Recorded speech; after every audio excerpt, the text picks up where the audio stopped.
नमस्कार, बहुत स्वागत है आप सभी का देवभूमि समाचार में। मैं हूं आपके साथ आकांक्षा श्रीवास्तव। बुलेटिन की शुरुआत करते हैं। मुख्यमंत्री पुष्कर सिंह धामी ने मुख्यमंत्री कैंप कार्यालय में अपने 5 वर्षों के कार्यकाल की उपलब्धियों पर आधारित विशेष एल्बम गीत का विमोचन किया। आपको बता दें कि पंचवटी फिल्म्स प्रोडक्शन और आदर्श संस्थान की ओर से तैयार एल्बम में उत्तराखंड की विकास यात्रा और सकारात्मक बदलाव को गीत संगीत के माध्यम से प्रस्तुत किया गया है। मुख्यमंत्री ने निर्माता, निदेशक, संगीतकार, गायक और कलाकारों को शुभकामनाएं दी।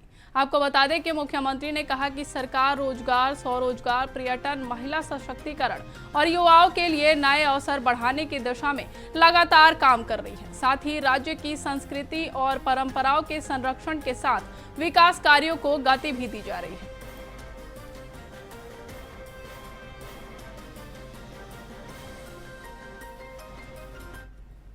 अब बढ़ते अगली खबर की ओर। उत्तराखंड में महिला वोटरों को साधने की रणनीति के तहत कांग्रेस ने पार्टी की राष्ट्रीय महासचिव प्रियंका गांधी वाड्रा के दौरे की तैयारियां शुरू कर दी है। आपको बता दें कि कांग्रेस के मुताबिक प्रियंका गांधी सितंबर के तीसरे सप्ताह में उत्तराखंड का दौरा करेंगी। वहीं पार्टी इस दौरे को महिला मतदाताओं के बीच अपनी पकड़ मजबूत करने की कोशिश के तौर पर देख रही है। आपको बता दें कि कांग्रेस नेताओं का मानना है कि प्रियंका गांधी की महिलाओं के बीच खास अपील है और जनता उनके व्यक्तित्व में पूर्व प्रधानमंत्री इंदिरा गांधी की झलक देखती है। दौरे के दौरान प्रियंका गांधी पार्टी कार्यकर्ताओं और आम लोगों से संवाद कर सकती हैं। वहीं आपको बता दें कि कांग्रेस का फोकस राज्य में महिला मुद्दों और संगठन को मजबूत करने पर भी रहेगा।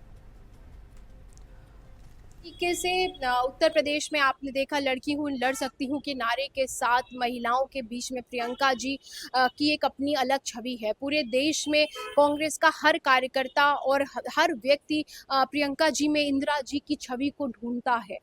इसी क्रम में क्योंकि प्रियंका जी ने उत्तराखंड की जो राजनीति है उसमें अपना बहुत इंटरेस्ट जाहिर किया है सदैव, चाहे वो अंकिता भंडारी हत्याकांड हो गया हो, पेपर लीक हो गया हो या उधम सिंह नगर का जो रेप का केस हो गया हो। तो इसी क्रम में चुनाव के मद्देनजर आपने देखा कि कई बड़े नेता दिल्ली से आ रहे हैं। सितंबर मिड के बाद प्रियंका जी का दौरा प्रस्तावित है।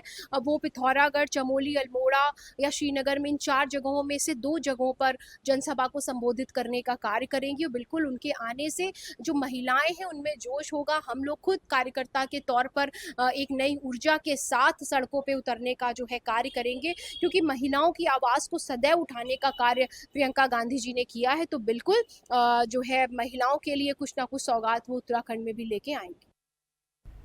अब बढ़ते अगली खबर की ओर। सैन्य बाहुल्य राज्य उत्तराखंड में अग्निवीरों के भविष्य को लेकर सियासत तेज हो गई है। आपको बता दें कि धामी सरकार ने अग्निवीरों के लिए देश का पहला रोजगार सेल बनाने का फैसला किया है। सरकार का कहना है कि 4 साल की सैन्य सेवा पूरी करने के बाद सेना में रिटेन नहीं होने वाले अग्निवीरों को रोजगार के बेहतर अवसर उपलब्ध कराने के लिए यह सेल अहम भूमिका निभाएगा। वहीं आपको बता दें कि कांग्रेस इस फैसले से सहमत नहीं है। कांग्रेस का कहना है कि असली सवाल रोजगार सेल का नहीं बल्कि अग्निपथ योजना का है। विपक्ष का आरोप है कि सरकार रोजगार सेल के नाम पर युवाओं की मूल समस्या से ध्यान भटका रही है।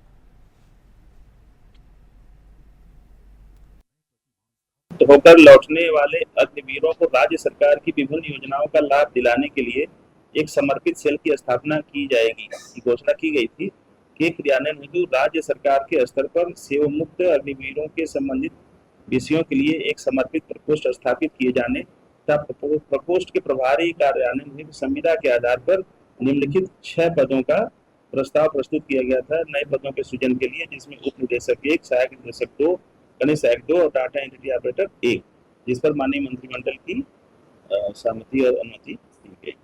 कल 25 तारीख को कैबिनेट कमेटी में घोषणा करी गई कि अग्निवीर जो 31 दिसंबर को 4 साल पूरा करके आ रहे हैं उनमें 75% जो आर्मी में रिटेन नहीं होंगे उनको उत्तराखंड सरकार किस प्रकार से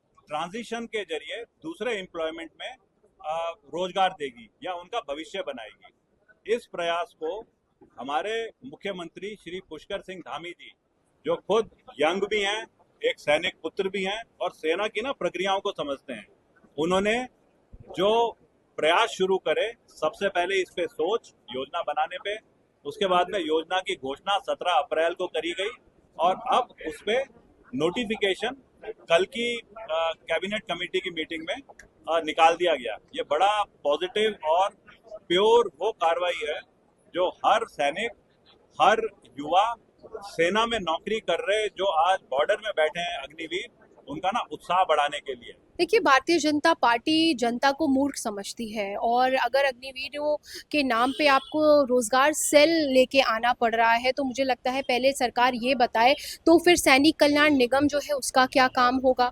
उपनल के जरिए जो हम पूर्व सैनिकों को रोजगार देने का कार्य करते हैं उसका क्या काम होगा। तो जनता की आंखों में धूल झोंकने का कार्य सिर्फ भारतीय जनता पार्टी कर रही है। और जिस तरीके से केंद्र सरकार अग्निवीर योजना लेके आई, प्रदेश के जो हमारा प्रदेश सैन्य बाहुल्य प्रदेश है, यहाँ के युवाओं के सपने को तोड़ने का कार्य आपने किया, सपनों के विश्वास के साथ कुठाराघात करने का कार्य आपने किया। जिस उम्र में बच्चा सेना में जाने के सपने देखता है उस उम्र में आप उसे रिटायर कर दे रहे हैं।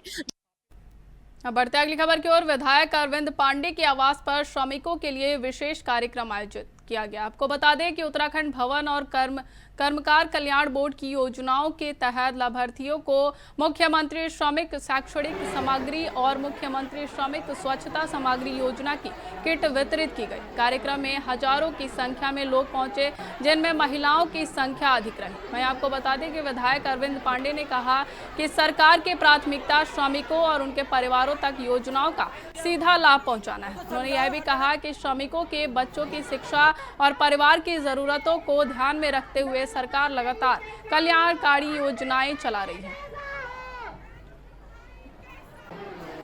सरकार ने जो पंजीकृत मजदूरों को सहयोग में किटें दिया है और जो लाभार्थी है यह सहयोग पात्र व्यक्ति को मिले, इस नाते आज श्रम विभाग का हमारे यहाँ कैंप था। जो श्रमिक हैं, पात्र हैं, उनको किटें बांटी गई हैं, उनको बधाई। और सही लोगों को सहयोग मिला है। मैं इसके लिए अपनी केंद्र की सरकार का, राज्य सरकार का, मोदी जी का और धामी जी को मैं धन्यवाद देता हूं कि उन्होंने श्रम विभाग में श्रमिकों का सहयोग किया है। आज इस कैंप के आयोजन पे हमारी बहनें हैं, महिला मोर्चा से जुड़ी हुई है, कोई मेरी बेटी है, कोई बहन है, कोई माँ है, ये सब लोग, मुझे राखी भी इन लोगों ने बांधा है। मैं सभी को रक्षाबंधन त्यौहार की बहुत बहुत शुभकामनाएं देता हूँ। खबरों का सिलसिला लगातार जारी रहेगा। फिलहाल रुकते हैं एक छोटे से ब्रेक के लिए।